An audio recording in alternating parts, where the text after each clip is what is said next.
우리는 어릴 때 기역, 니은, 디귿, 리을, 미음, 비읍, 아, 야, 어, 여 공부를 했던 기억이 있습니다. 그래서 언어를 잘 하기 위해서는 공부를 해야 된다고 말을 하고, 자폐 아이들도 언어 치료를 하게 되면 말을 잘 할 거라고 생각합니다. 과연 그럴까요? 요즘 아이들 말 정말 잘하죠. 3살짜리 아이들 말하는 거 보면 깜짝깜짝 놀랍니다. 더 저학년, 고학년 이 아이들의 언어 수준은 말할 것도 없죠. 이 아이들이 언어를 사용하는 것들을 배워서 이렇게 잘할까요? 물론 공부도 좀 하겠지만 어릴 때 3살, 4살 이 아이들이 말하는 걸 보게 되면 이 아이들은 어떻게 저렇게 말을 잘할까 생각해 본 적이 있지 않으십니까? 그러면 언어 발달을 알아야 됩니다. 언어 발달에는 순서가 있습니다. 아이가 어느 순간에 말을 이렇게 잘하는 게 아니라 어릴 때 성인들, 아빠나 엄마나 할아버지, 할머니, 삼촌, 고모, 그리고 형제들 이런 다른 사람들과 아이가 서로 상호작용들, 의사소통들 하면서 아이가 이 즐거움을 알게 되거든요. 사람들과 티키타카 하는 것들이.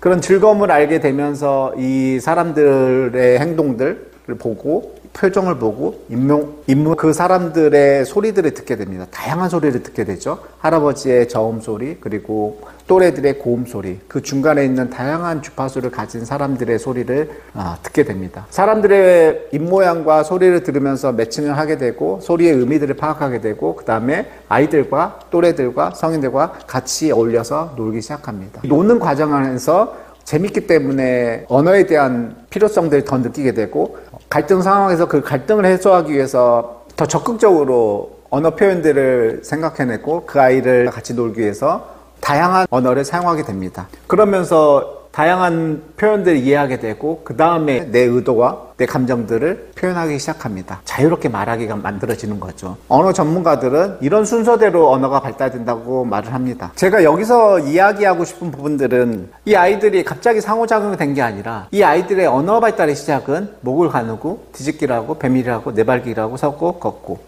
이 몸 발달부터 시작했다는 겁니다. 목을 가누고 뒤집기라고 배밀을 하면서 고개를 들기 시작하고 그리고 내발기기를 하고 척추가 커브를 만들고 서면서 목에 있는 성대 공간들이 만져서 목소리를 낼 수 있고 걸으면서 골반 힘들이고 횡격막 움직이면서 호흡이 되면서 이 발성이 되면서 그 발성을 소리로 만들면서 우리는 말을 하게 되고 의사소통을 하게 됩니다. 그래야지 이 티키타카 되면서 의사소통이 만들어질 수 있습니다. 언어의 발달의 시작은 몸 발달부터입니다. 몸 발달이, 이런 운동 발달이 언어 발달의 시작이라는 거를 알아야 됩니다. 자폐 아이들이 언어 치료를 열심히 받으면 일반 아이들 같이 그렇게 말을 잘할 수 있을까요? 그렇지 않은 아이들이 훨씬 많죠. 왜 그럴 수밖에 없을까요?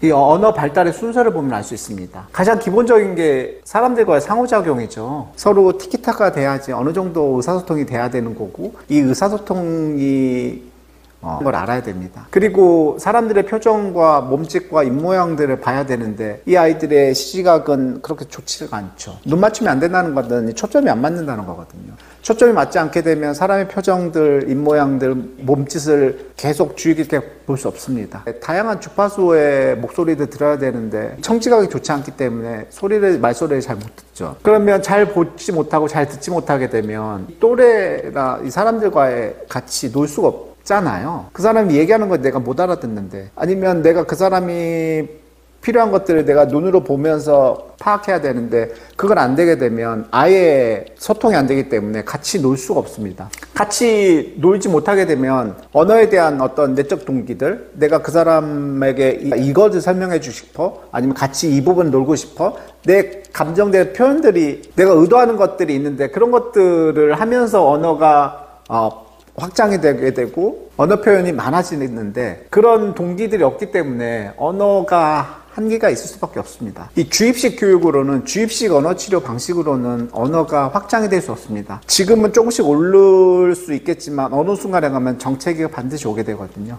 일반 아이들까지 쭉 올라가게 되면서 언어로 정말 많은 것들을 표현하지 못하게 됩니다. 제가 말씀드리고 싶은 거는 언어 치료가 필요 없다는 얘기가 아니라 언어 치료를 하면서도 이런 발달의 순서들을 알아야 되고 기본적으로 어떤 부분들이 같이 병행이 돼야 되는지를 말씀드리고 때문입니다. 잘 봐야 되고 잘 들어야 되고 이게 기본입니다. 우리가 눈으로 보는 거, 귀로 듣는 거 이 두 가지가 학습의 기본적인 요소고 이런 것들이 기본적으로 잘 돼야지 그 다음에 보는 것들이 기억이 되고 듣는 것들이 기억이 되면서 그 데이터가 쌓이게 되고 그 쌓인 데이터를 바탕으로 해서 이게 또래나 상대방이 얘기했던 것들을 유출하게 되고 그런 것들을 통해서 조금씩 의사소통이 되고 의사소통이 되는 것들이 재미가 있으니까 확장이 되겠죠. 앉아서 하는 언어 치료도 중요하지만 이렇게 몸을 발달을 시키고 시각과 청각의 기능을 좋아지게 하는 것도 굉장히 중요합니다. 시각의 안정화, 청각의 안정화 이 두 가지가 이 언어 발달의 가장 핵심적인 것이라고 생각합니다.